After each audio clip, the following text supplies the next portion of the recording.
Bună seara, doamnelor și domnilor, bine v-am regăsit, sunt Cristian Berari. În această seară, 2 ore de impact aici la ASTV, în care veți vedea în prima oră o emisiune legată de educație. Educația, un domeniu în care există multe lucruri de făcut. Fiecare nou ministru, atunci când se schimbă guvernul, încearcă să schimbe câte ceva. Dar noi nu vom vorbi cu ministrul în seara aceasta, vom vorbi despre un proiect în care șansele trebuie să fie egale pentru fiecare. E vorba despre cei care nu sunt la fel cu majoritatea, dar ei trebuie să aibă aceeași șansă și oportunități pentru a se realiza. Așadar, să vă spun în mare despre ce este vorba despre finalul unui proiect important care s-a derulat în județul Bistrița-Năsăud. Doi dintre reprezentanții acestui proiect sunt prezenți în studio, se numește Dezvoltare de strategii și politici pentru a acorda șanse egale copiilor aparținând grupurilor vulnerabile.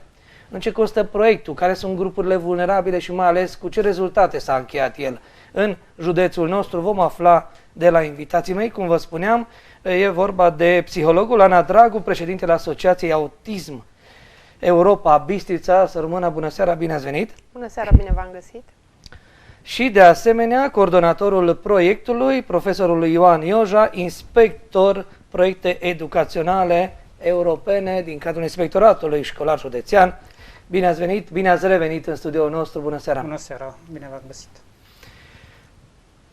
Pe dumneavoastră am să vă întreb, domnule Ioan Ioja, ce a însemnat acest proiect, care a fost scopul lui atunci când v-ați propus să îl implementați. Să începem așadar cu acele momente, acum câțiva ani, mi-amintesc că ați fost prezent și atunci la lansare în studio, dacă mi-amintesc eu bine, au fost și niște invitați din Norvegia, așadar, haideți să vedem de ce a fost nevoie de un astfel de proiect și de la cine a venit ideea. Da, mulțumesc. O să încep în primul rând prin a prezenta puțin istoricul acestui proiect.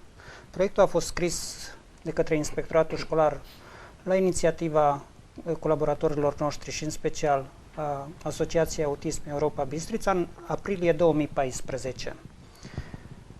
Contractul de finanțare s-a semnat în anul 2015, în aprilie 2015, inițial pentru o perioadă de 12 luni, deși la momentul scrierii el a fost depus într-o perioadă de 24 de luni, însă, așa cum vă prezentam într-o emisiune anterioară, în primăvara anului trecut am avut posibilitatea să accesăm o aplicație suplimentară la proiectul inițial, așa numită aplicație Plus, iar proiectul a fost prelungit de atunci de 2 ori, inițial la 30 octombrie 2016, urmând ca apoi încă o prelungire de 3 luni până la 31 ianuarie 2017.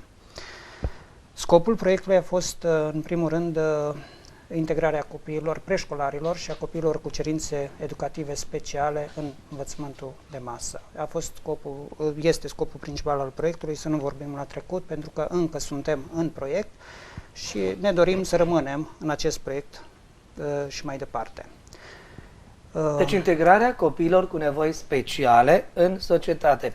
Sună în societate, în școală, nu știu, printre ceilalți. Sună foarte optimist, dar eu vreau să vă întreb, nu a fost oare un proiect prea ambițios acest proiect, pentru că știu că există învățământ special pentru copiii cu nevoi speciale și de aceea poate n-ar fi rău să explicați acum căror tip de copii li se adresează acest proiect sau li s-a adresat, care tip de nevoi speciale, pentru că, haideți să fim sinceri, nu orice copil cu nevoi speciale poate fi integrat în școala clasică, cum o știm noi. Dacă este nevoie să prezentăm o clasificare a copiilor cu cerințe educative speciale, dar sunt copii cu deficiențe grave. Dacă vreți să vorbim de acei copii nevăzători sau pentru care există școli speciale în acest sens.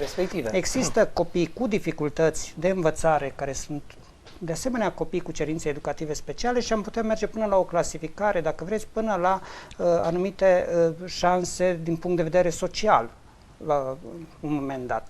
Dar nu, din punctul nostru de vedere, nu a fost un proiect prea ambițios atâta timp cât există posibilitatea să oferim șanse, așa cum spune și proiectul, egale și acestor copii. Deci ați identificat cam care sunt copiii cărora li s-a adresat proiectul? Este vorba de copii care, într-adevăr, prezintă anumite cerințe educative speciale, dar care nu fac obiectul școlarizării în învățământul special. Deci nu sunt atât de grave cazurile, adică, mă rog, bolile de care suferă, încât să fie duși într-o școală specială. Să fie într-o școală sau doar specială acolo să poată fi școlarizați. Nu ne-am propus, chiar prezentam într-un film anterior, să scoatem toți copiii din învățământul special și a integra în învățământul de masă, lucru care este... La asta și făcea referire, deci de asta v-am întrebat dacă nu v-a fost frică oarecum de o Nu, în anumite cazuri este chiar imposibil această intervenție. Dar pe de altă parte, noi aveam copii în învățământul de masă și așa spus integrați în învățământul de masă, dar care nu beneficiau de anumite servicii și pe care noi prin acest proiect am încercat să le oferim și încercăm în continuare să le oferim și după finalizarea proiectului. Aș vrea să vă întrerup puțin pentru a fi dinamică emisiunea, să îi dăm voie și Anei Dragu, psiholog Ana Dragu, să vă rog să ne explicați, poate dacă reușiți, în ce măsură acești copii pot fi integrați în școală și cum i-a privit, cum îi privește societatea, cum îi privește școala, părinții celorlalți copii? Da, cred că există o confuzie pe care involuntar o faceți între copii cu cerințe, cu nevoi speciale și copii cu cerințe educative speciale. Tocmai haideți să explicăm termenii ca să priceapă și telespectatorii. Orice copil, în momentul în care merge la grădiniță sau la școală, este evaluat de o comisie din cadrul CJRAE. O comisie care determină ce tip de învățământ îi se potrivește. Ce înseamnă CJRAE, să priceapă și Centrul Județean de Resurse și Asistență Educațională Bistrița Năsăud.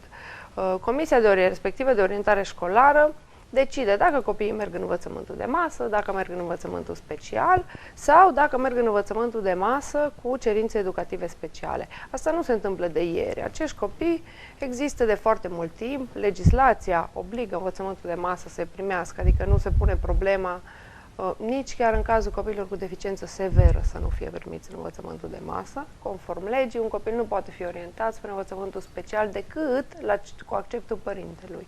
Acum, noi în proiect, așa cum spunea și domnul Ioan Ioja, coordonatorul de proiect, ne-am adresat copiilor cu cerințe educative speciale deja identificați. La nivel de județ sunt peste 700 de astfel de copii cu cerințe educative speciale. Ce poate să însemne asta? Cine are cerințe educative speciale? Păi are cerințe educative speciale și un copil cu o tulburare de spectru autist, are cerințe educative speciale un copil cu ADHD, toți copiii cu tulburări de neurodezvoltare, da, aici intră tulburările de spectru autist, ADHD-ul, diverse tulburări emoționale. Sunt la fel, tot cerințe educative speciale au și copiii supradotați. Adică și un copil care e supradotat are o cerință educativă specială. Nu înseamnă că dacă discutăm despre un copil cu cerințe educative speciale, așa zis, și copii cu CES, ei sunt neapărat niște copii care au o formă de retard cognitiv sau care nu pot să facă achiziții academice. Într-adevăr, și ați surprins bine, există încă o barieră de mentalitate, deși aș spune că la nivelul județului Bistrița Năsăud stăm mult mai bine decât în restul țării. Adică sunt acești 700 de copii integrați în învățământul de masă, acceptați, susținuți. Acum noi am făcut proiect după ce am identificat niște nevoi. Problema nu este că un copil cu nevoi speciale nu poate face față în învățământul de masă. Problema este că învățământul nu e pregătit să-i primească, da? Și curentul în toată lumea este de a integra, duce cât mai mulți copii cu toți copiii să învețe în același loc. Asta e idealul spre care tindem. Acum, sigur că pentru asta sunt foarte mulți pași de făcut, pentru că un copil cu orice fel de cerințe educative speciale are nevoie de un tip special de atenție, da? Și în felul ăsta, beneficiarii noștri au fost 60 de copii, dintre ei peste 20 cu tulburări de spectru autist, copii anterior școlarizați. Există în Bistrița Năsăud grădinițe unde sunt 3-4 copii cu autism într-o grupă, școli unde sunt 4-5 într-o clasă, școli de masă. Deci, demersul ăsta era cumva început. Ce am urmărit a fost să le oferim într-adevăr șanse egale prin realizarea unor instrumente de care ei au nevoie. Curicule adaptate, planuri de intervenție personalizate, apoi s-au făcut și s-au acreditat niște cursuri de formare pentru cadrele didactice, pentru că, așa cum spuneați, vine omul și spune, bine, îl primesc, că trebuie să-l primesc, da. Nu știu Ce fac cu el? Da. Nu știu ce să fac cu el, pentru că nu m-a învățat nimeni. Și aici cred că a fost o parte foarte importantă din proiect, faptul că au fost acreditate 2 cursuri, zic eu, foarte bune, nu zic eu, zic cursanții că sunt foarte bune și peste aproape 300 de 264 de cadre didactice care au urmat acest curs, un curs de 80 de ore, adică nu un curs de 3 zile. Primar cu preponderență sau și gimnazial și liceal chiar? Au fost și liceal am avut și cadre didactice din toate ciclurile, de la preșcolar la școlar, gimnazial și așa mai departe. Liceal. Întrebare concretă. Există încă mulți copii, și o spun cu simțul responsabilității, ai căror părinți nu vor să recunoască că au unul dintre sindromurile acestea, ori tulburare emoțională, ori ADHD sau altceva. Ei, cu aceștia, ce e de făcut? E foarte greu pentru ceilalți copii, e foarte greu pentru educatoare care, sigur, sau profesor încă nu are un astfel de curs parcurs, și, în primul rând, e greu pentru copilul acela care el se simte neglijat, de multe ori este ostracizat, ca să nu folosesc un cuvânt mai dur. Copiii sunt răi, copiii pot fi foarte răi, dar e inocența vârstei, nu putem să-i acuzăm pe ei că sunt așa. Așa este. Copilul și părinții zic, da, copilul meu n-are nimic, copilul meu este bătut, copilul meu se aruncă căciula din cap, copilul meu nu poate să se integreze în grup. Și copilul, culmea, pare un copil foarte isteț, că are el așa poate o problemă, poate... n-are răbdare să rezolve cum rezolvă ceilalți, se plictisește repede și cred că sunteți obișnuită și obișnuiți cu astfel de tulburări. Deci chiar ați pronunțat bine. Ce facem cu acele cazuri în care părinții nu vor să recunoască? Bun, haideți să vedem. Eu cred că pentru ca să putem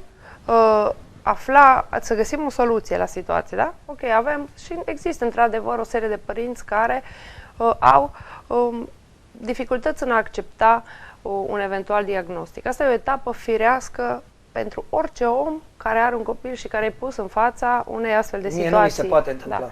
Da. Odată, mie nu mi se poate întâmpla, dar nu doar asta. Hai să vedem de ce. De ce n-ar vrea să accepte? Care ar fi de ce? Ce motive îl fac pe acel părinte să accepte? Să nu accepte să nu accepte care copilul. Hai să facem un exercițiu. El are o problemă, nu ceilalți. Hai să facem un exercițiu de imaginație. De ce? De unde rezistența? Vreți știu eu ce e în mintea părinților? Păi, o variantă ar fi să-ți răspund că din 700 de copii cu dizabilități din Bistrița Năsăud, aproape 400 nu sunt școlarizați sau nu au fost niciodată la școală sau dacă au fost a renunțat. Jumătate. 50% din copii. Deci nu că nu sunt în învățământul de masă. Nu sunt în nicio formă de învățământ. Ce se întâmplă cu copiii ăștia?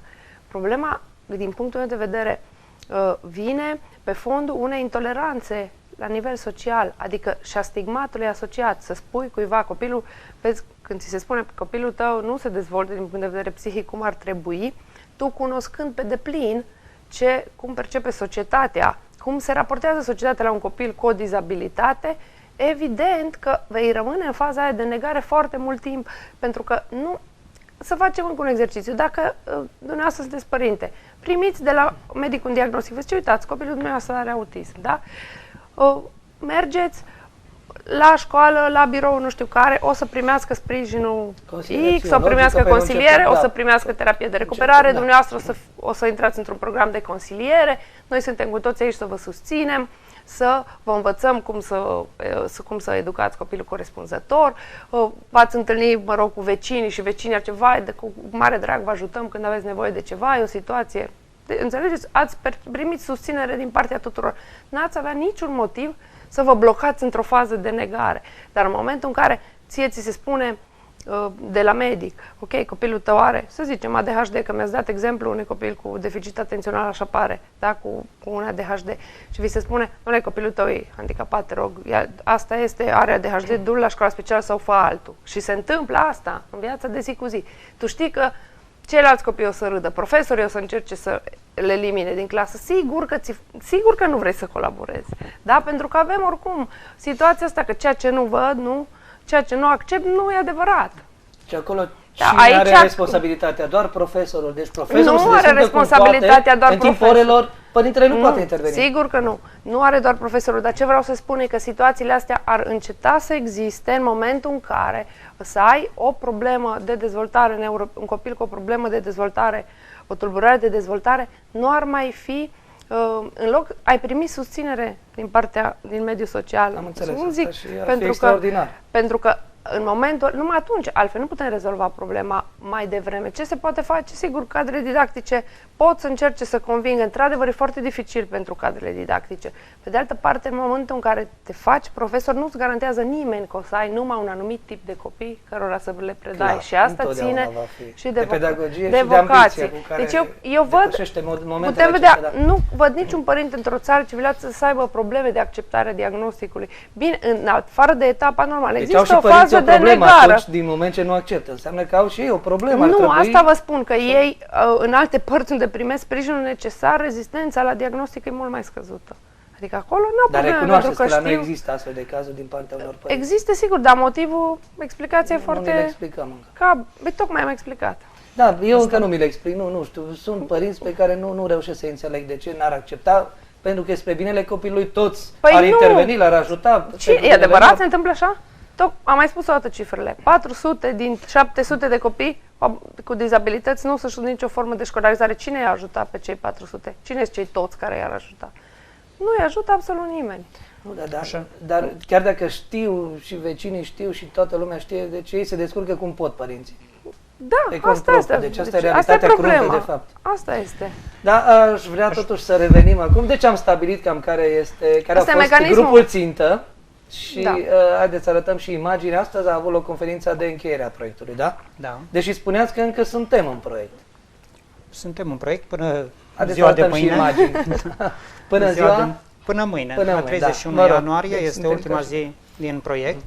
Aș vrea să completez ceva pe Ana vis-a-vis de atitudinea părinților. Deci noi și prin acest proiect am avut și această activitate de consiliere, respectiv de informare, conștientizare a părinților, a cadrelor didactice din școli, prin campanii sau chiar și prin evenimentul ce a avut loc astăzi și prin intervenția pe care părinții care au acceptat și care au depășit acest moment constituie un bun exemplu și poate să întâmple ceva. Și cu ce aș mai vrea să completez pe Ana, da, într-adevăr, există această reticență, dar uneori, și trebuie să recunoaștem și lucrul ăsta, puține cazuri, să nu spun că sunt multe, dar poate că intervenția ar trebui să înceapă de la părinte,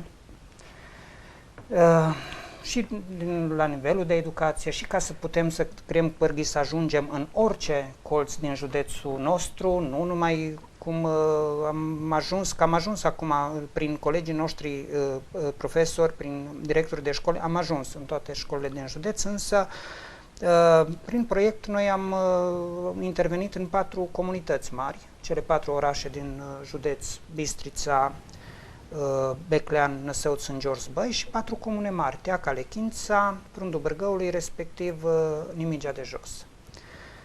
Da, într-adevăr, astăzi a avut loc conferința finală a proiectului,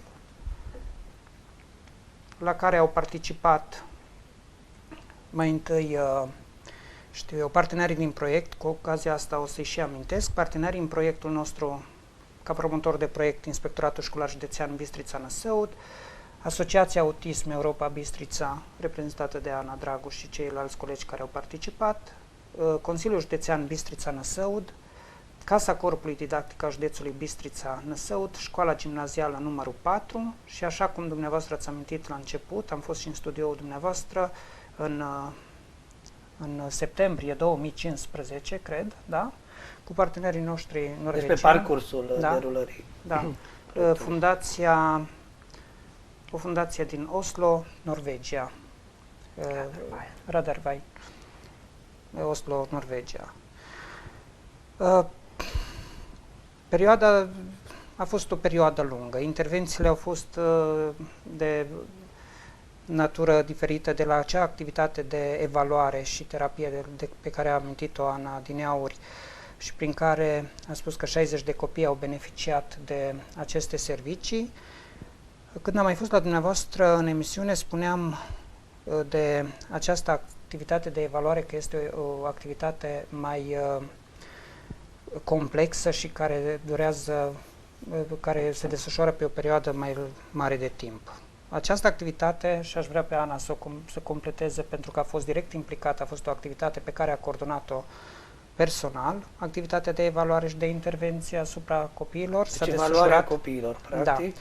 De fapt, s-a plecat, Ana, dacă vrei să completezi, Da, cu un screening. Deci acum vorbim concret în ce a constat proiectul, Exact. cum l-ați construit. Activitatea de evaluare și terapie de care ne-am ocupat noi a constat într-un screening în cele 8 comunități.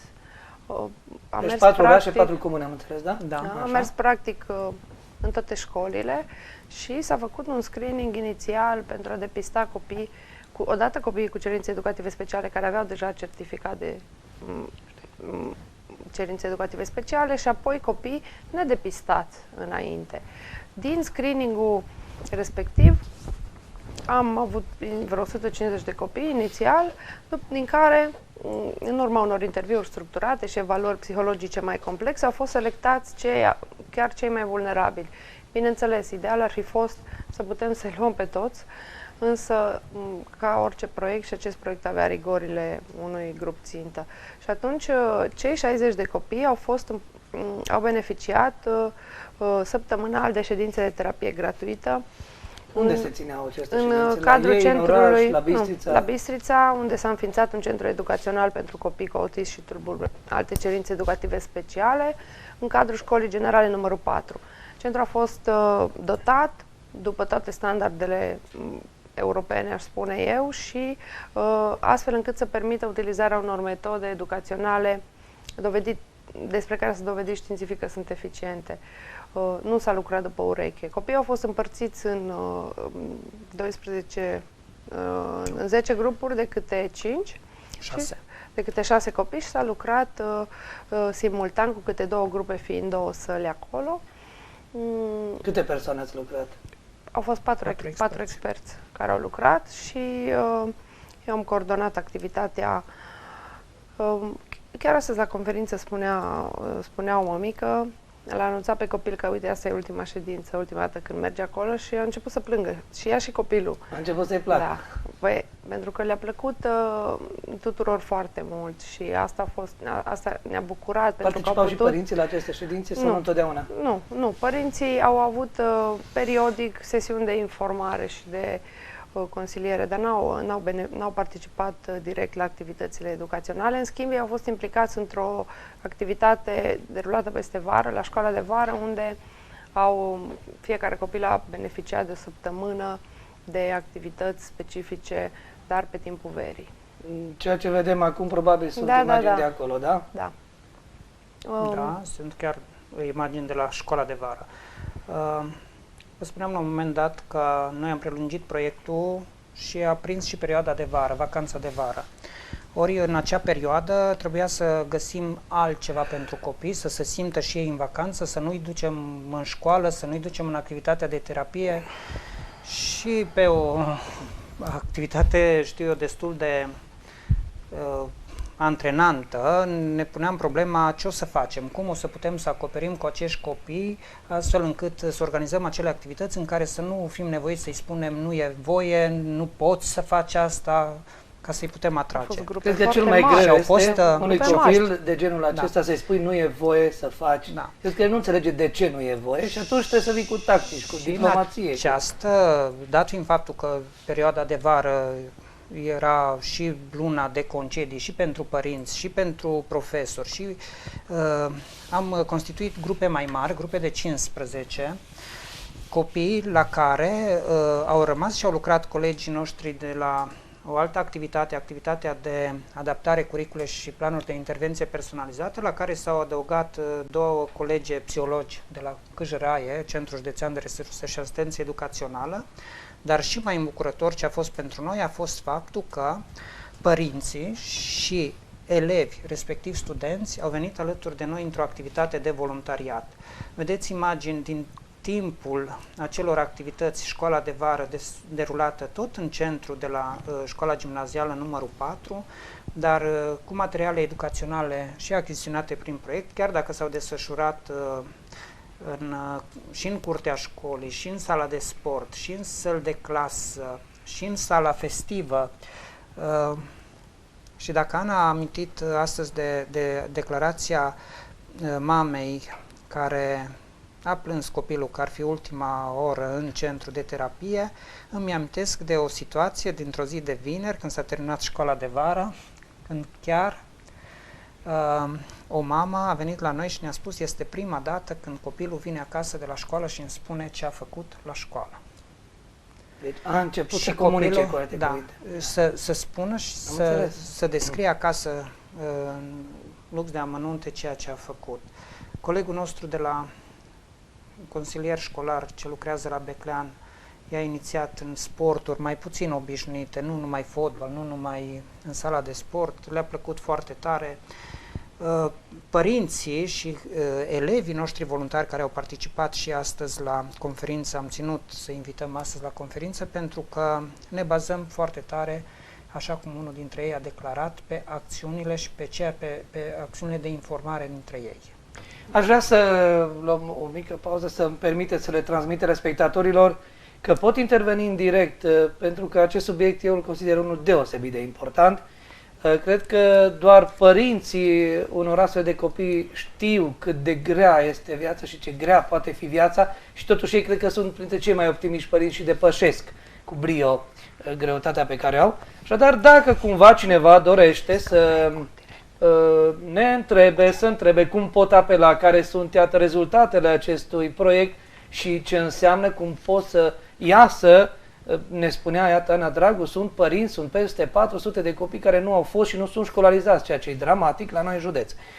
Până o să vină și primul telefon, deci afișăm telefonul. Ciprian, vreau să vă întreb despre rețeta norvegiană. Știm bine că acolo protecția copilului e mai presus decât multe alte lucruri. Cunoaștem cu toții ce s-a întâmplat, scandalul prin care țara noastră a trecut cu Norvegia, dar iată sunt și părțile lui foarte bune, deci noi trebuie să vedem partea bună a lucrurilor. Deci, care e modelul norvegian și ce ați putut prin acest proiect lua din acest model norvegian? Vă rog, în Norvegia, în primul rând, contrar așteptărilor dumneavoastră, nu există școli speciale. Da? Adică și ei s-a au terminat copii, cu integrarea. nu există școli speciale. Am înțeles. Deci toți copiii sunt în învățământul de masă.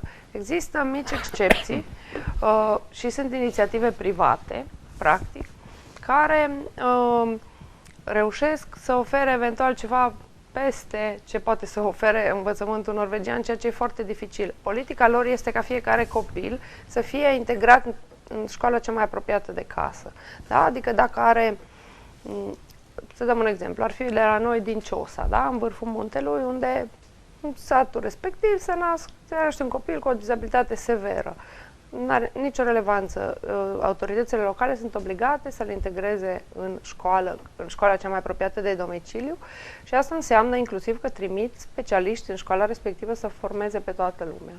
Da? Odată specialiști, dacă e nevoie de materiale specifice. Și acolo se pornește de la premisa de la care pornim și noi, de fapt, că un copil, pentru a învăța comportamente tipice, ca să învețe cum să se poarte, cum să respecte niște reguli, ce facem și ce nu facem, da? Și are să se descurce în ocean numit lume, are nevoie să fie, exact, are nevoie să fie expus la modele tipice.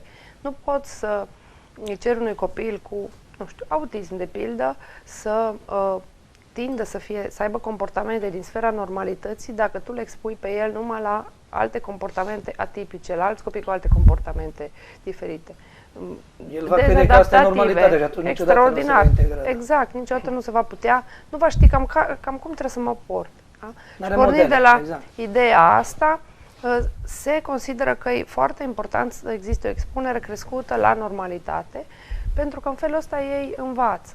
Acum, sigur că statul norvegian le oferă tot suportul și când spun tot suportul, spun de fapt că dacă există o persoană cu o dizabilitate severă care nu mai dorește să locuiască cu părinții, de exemplu, statul îi oferă casă și până la 3 angajați care să-l îngrijească în ture, pentru ca el să se simtă că are o viață împlinită, De la ce vârstă se întâmplă asta? Asta de la 18 ani. Clar. Deci vorbim de persoane care pot Asta să fie înseamnă inclusiv protecție la socială pat. adevărată, Asta înseamnă reală. protecție socială. Adică omul respectiv să simtă că și el, și chiar dacă are o dizabilitate, poate să aibă un apartamentul lui, La noi programul sunt lui și lăsați pe așa mai drumul după departe. 11 ani, în păcate. La noi, din păcate, ați văzut, se discută extensiv zilele acestea despre aceste așa zisele lagăre de concentrare în care mor, practic, există. Recent am citit o statistică, dacă în penitenciare muriseră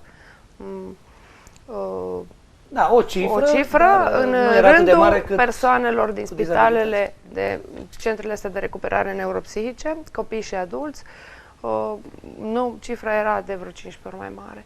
Adică pentru asta nu se cere niciun fel de lege, niciun fel de Chiar modificare, și- nu ieșim în stradă. chiar și noi, chiar și Ceea ce nu la sunt noi, cetățeni la nici fel de cifrele, importanți nu, ca nu și cei sunt, din n-au pușcărie. drepturi ca și cei din Mi se pare pușcărie. total Chiar discriminatoriu și la cum se noi, pune problema. dacă s-ar cere o astfel de statistică și s-a cerut, în 2015 au fost 50 de morți. Știu că ați făcut niște valuri Și în atunci.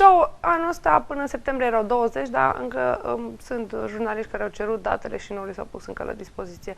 Oameni legea care prevede, mor, clar, da, obligativitatea instituției. cam așa, cam asta e, de fapt, situația, de fapt, starea de fapt a, da, protecției sociale la noi. Și atunci, cum să te aștepți ca cineva să accepte de bun, așa, cu sufletul senin, că ok, am un copil cu dizabilități, pentru că nu, odată la pachet cu asta vine și gândul că toată viața lui, în final, când părinții nu vor mai fi, va sfârși într-o astfel de instituție, unde, conform statisticilor, o să moară cel mai probabil într-un timp foarte scurt, din diferite motive. Deci trebuie să schimbăm mentalitățile, dar în primul În rând, Norvegia- instituțional trebuie schimbat, nu neapărat mentalitatea.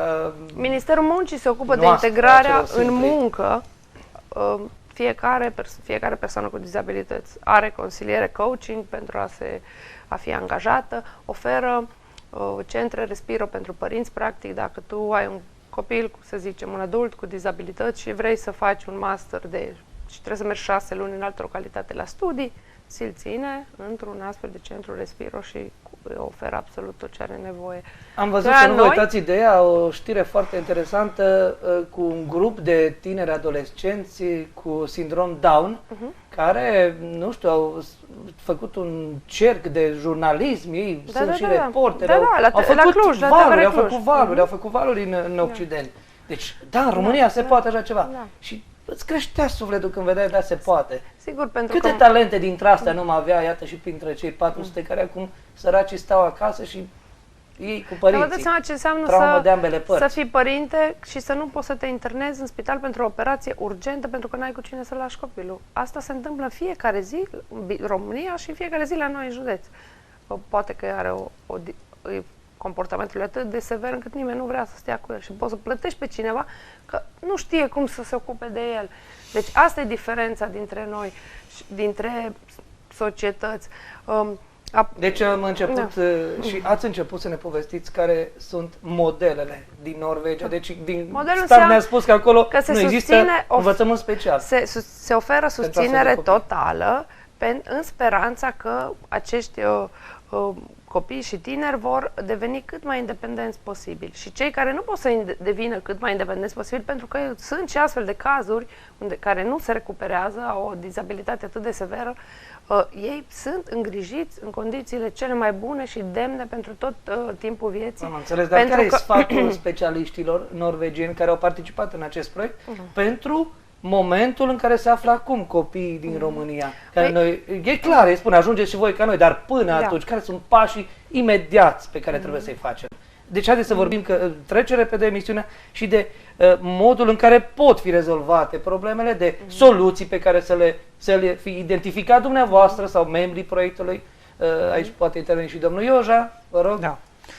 Eu aș putea să completez Am putea vorbi la nesfârșit despre cum arată sistemul, dar în haideți acest să vorbim despre studiu, cum să când am rezolvăm fost împreună problemele. cu partenerul norvegian, la această întrebare pe care dumneavoastră o adresați acum, țin să vă amintesc, colega dumneavoastră i-a întrebat cum au găsit situația la noi, în Bistrița, că de fapt asta au văzut dumnealor, vis-a-vis și cam unde ne-am aflat față de sistemul norvegian. Sincer, a fost o declarație aici, pe mine m-a speriat, declarația dumnealor. A spus că suntem la momentul în care erau dumnealor în urmă cu 50 de ani. Da, mi-amintesc acum, da, am rămas și eu atunci. 30 de ani. 50 a spus, da, mi-amintesc și eu. Și era o și doamnă era- psiholog în vârstă care doamnă plângea blondă, tot evident. timpul și spunea mi-amintesc când am început eu să lucrez, exact cam atunci, acum 50 de ani, așa eram și noi atunci. Totuși, spre deosebire de ei, noi avem modele de la care să învățăm, de la cine să învățăm și la ce să ne raportăm. Ei le-au inventat. Ei au practic. inventat practic și atunci suntem în felul ăsta avantajați că putem să vedem sisteme care funcționează, culmea, funcționează și țara aia nu-i mai săracă, copiilor nu sunt mai, copiii tipici nu sunt afectați negativ, deci, da? De integrarea copiilor cu cerințe educative speciale sub nicio formă. Într-adevăr că pentru asta, așa cum spuneți, e nevoie de niște pași. Noi am identificat Dar mă scuzați, înainte de a identifica dumneavoastră care ar fi las- soluțiile, dar ce au făcut ei planul acum de 50 de ani? Deci cum au reușit să găsească primii pași în care să încerce N-aș să putea răzbată? să spun care Sau le-au nu fost... v-au spus chiar toate secretele? Nu neapărat, nu cred că sunt niște Nu din secrete răvoință, și dar pe totuși. de altă parte și dumnealor au recunoscut atunci când am fost noi la dumnealor și am prezentat rezultatele parțiale la momentul respectiv, au spus că suntem în etapa în care noi, comparativ cu dumnealor, ardem etape. Pentru că Săriți ne mișcăm peste mult, anumite etape, mișcându-vă mai bine, da. repede. Au avut și exprimarea că la început nu au avut atât de mare încredere că vom reuși și au fost foarte fost mirați. circumspecți. Da, au fost pentru că așa cum a fost prezentată, probabil, și ce știau dumnealor despre noi și ceea ce au văzut la primele întâlniri, temerile noastre pe care le aveam. Când au fost la noi în Când îi văd pe septembrie cercetorii români care 2015, stau pe străzile lor și poate că și asta. credeți-mă, pentru că fac am mult fost de întrebați cum ne serviciu simțim României. când Da. îi vedem și noi. Dar la prima întâlnire din septembrie 2015, dumnealor au participat la întâlniri cu cadre didactice, cu părinți, cu specialiști. Și au simțit rezerva fiecare din aceste categorii vis-a-vis de această chestiune. Și dacă este, mă refer acum puțin la profilul profesorilor, care au parcurs apoi și programul de formare, cea mai mare rezervă dumnealor au avut-o vis-a-vis de atitudinea cadrelor didactice. Și ăsta este adevărul. De ce? Pentru că în momentul în care au fost întrebați la primul contact cu dumnealor și am fost întrebați, mă includ că sunt cadru didactic, ce știți să faceți și ce puteți să faceți, toți am spus, poate nu în cor, dar am spus, prin formarea inițială noi nu am fost învățați să lucrăm cu un copil cu cerințe educative speciale, indiferent de gradul de deficiență, de în ce grad îl încadrăm și așa mai departe, și aici a fost reținerea noastră. Am făcut o specializare pe o anumită disciplină, am făcut psihopedagogie generală, dar nu am avut această practică de intervenție și bineînțeles că sinceritatea noastră că nu știm și nu putem, de aici a creat și o doză de neîncredere. Au fost întâlnirile cu părinții în care, bineînțeles că părinții au ridicat problema exact cum a prezentat Ana adineauri. Eu aș face, dar pot și ce pot și ce nu pot, ce îmi permite sistemul, ce nu îmi permite sistemul. Și sistemul cam nu prea permite. Unde mă regăsesc ca părinte cu un copil cu o anumită problemă, să zicem, în condițiile în care poate sunt nevoit să stau cu el acasă, nici să nu-mi iau un serviciu din cauza asta. Și bineînțeles că dumnealor probabil cei mai în vârstă și aminteau de etapele astea la dumnealor, dar cei tineri probabil că nici nu au intrat într-un sistem care era bine organizat. Și dacă e să revin puțin la ce ne-am propus și cum am identificat la ce ați spus, dacă asta este un plus, a fost cele două programe de formare acreditate de Casa Corpului Didactic. La întrebarea dumneavoastră dacă sunt profesori pe toate nivelurile, da, sunt pe toate nivelurile, dar spuneam de două programe de formare. Unul a fost acreditat pentru cadrele didactice care interacționează direct cu acești copii, de la doamne educatoare sau care lucrează, profesori care lucrează în învățământul preșcolar până la liceu inclusiv, dar un program de formare a fost acreditat pentru specialiștii din Centrul Județean de Resurse și Asistență Educațională, psihologi, consilieri, logopezi, profesori itineranți și cred că am acoperit profesori învățători itineranți. Deci 50 au fost specialiști, să spun, din Centrul Județean de Resurse și Asistență Educațională, iar 214 de absolvenți profesori din învățământul preuniversitar care interacționează cu acești copii. Am să vă adresez o întrebare oarecum dură acum. Vă rog. Știm bine că toate aceste proiecte sunt frumoase, toate vorbele pe care le spuneți sunt oarecum asemănătoare cu ale celor care cred în ceea ce fac. Și n-am să-i nominalizez pe cei din acea pătură a societății, că prea ne promit multe, dar nu se reduce totul la bani până la urmă. Deci părinții cu astfel de copii, soarta nu alege să meargă doar spre părinți care au bani, pentru că știu că terapiile acestea costă. Nu se reduce totul la bani. Deci ce se întâmplă? Deci prin proiectul acesta au fost sprijiniți oarecum și financiar? Li s-a dat un balon de oxigen sau a fost vorba doar despre aceste cadouri, să zic așa, cu aceste terapii pentru cei 60 de copii, acest mare succes cu acești 200 și ceva de profesori care au reușit să înțeleagă că au nevoie de așa ceva și ei deja sunt un mare câștig pentru județ, consider eu, că iată, avem în sfârșit în județul acesta, nu știu câte județe au asemenea oameni deja calificați. Da, e adevărat. Dar haideți să vorbim și despre partea financiară și am să-mi închei întrebarea foarte scurt. Urmăream chiar zilele trecute un reportaj foarte bun realizat de TVR Iași cu un proiect, cu o fundație pentru copii superdotați intelectual, dar proveniți din familii fără resurse financiare.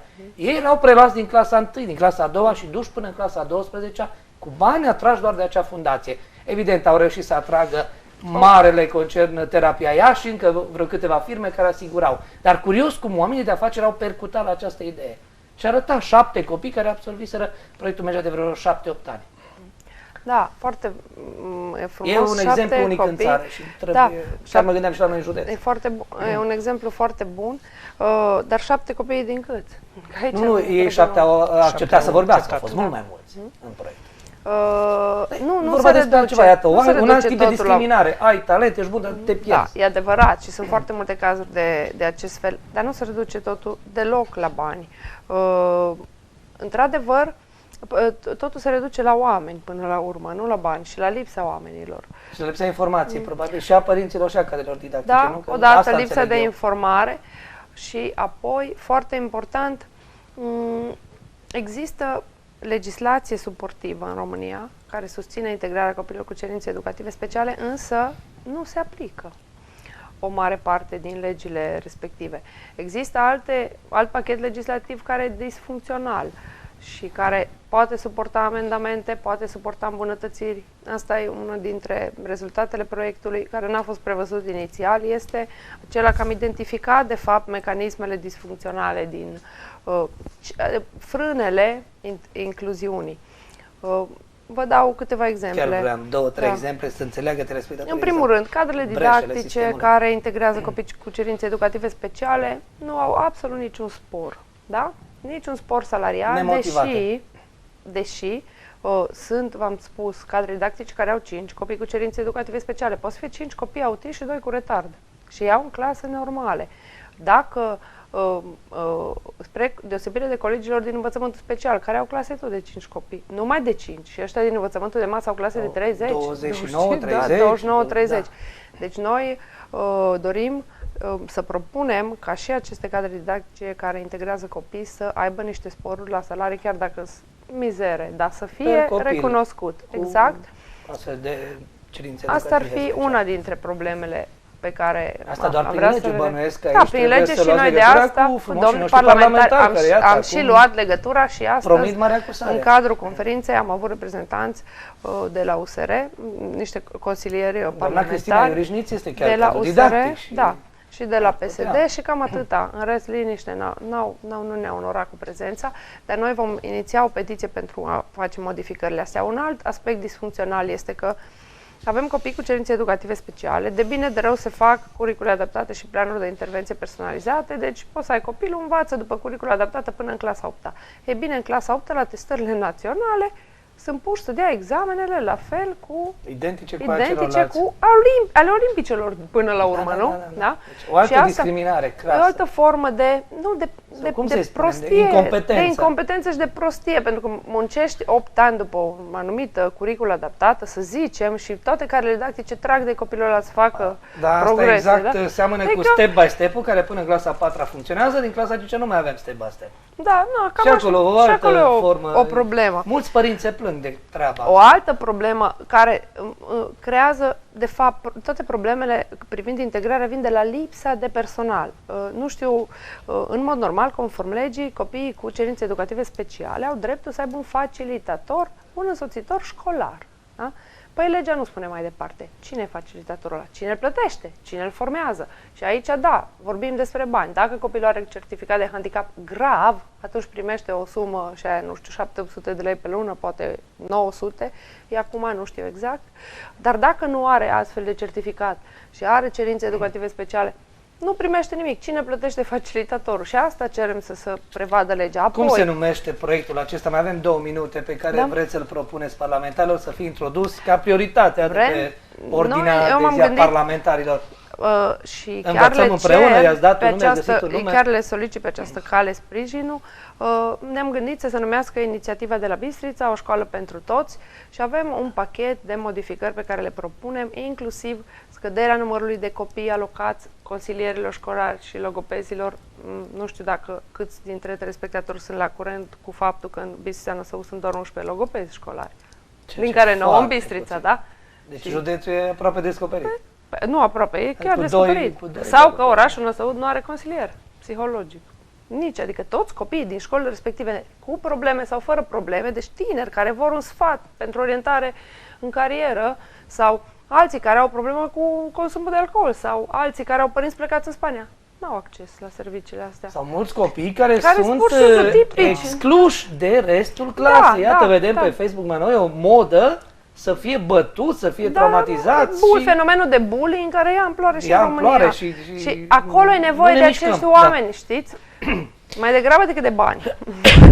Am înțeles, eu vă urez mult succes, vă mulțumesc pentru prezența dumneavoastră în emisiune.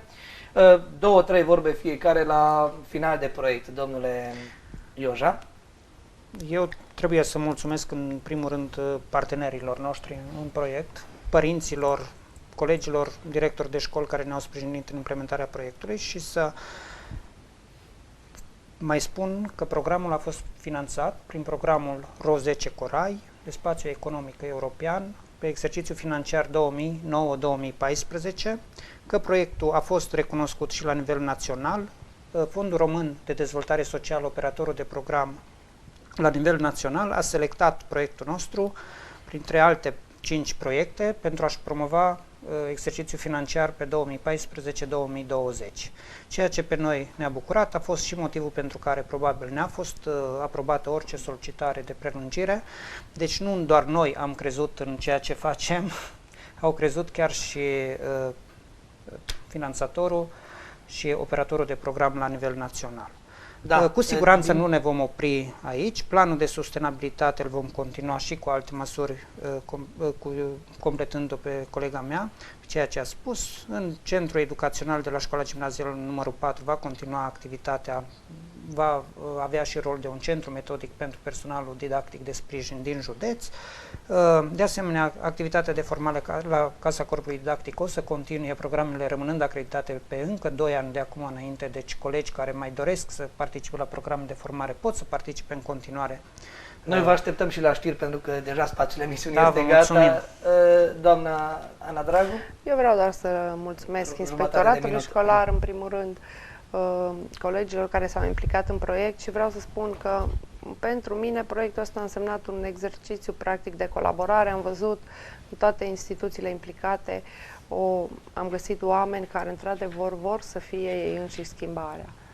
Vă mulțumesc foarte mult. Așadar, iată, grupuri vulnerabile nu înseamnă doar copii cu autism, înseamnă copii cu nevoi speciale, asta trebuie ținut minte, și trendul este acesta, să reușim să-i integrăm, dar în primul rând, pentru a-i putea integra, să-i înțelegem, să le înțelegem nevoile. Sunt Cristian Berare, alături de cei 2 reprezentanți, iată, ai acestui proiect Ana Dragu, psiholog, reprezentant a Asociației Autism Europa Bistrița și Ioan Ioja, profesor și inspector școlar, coordonator de proiect.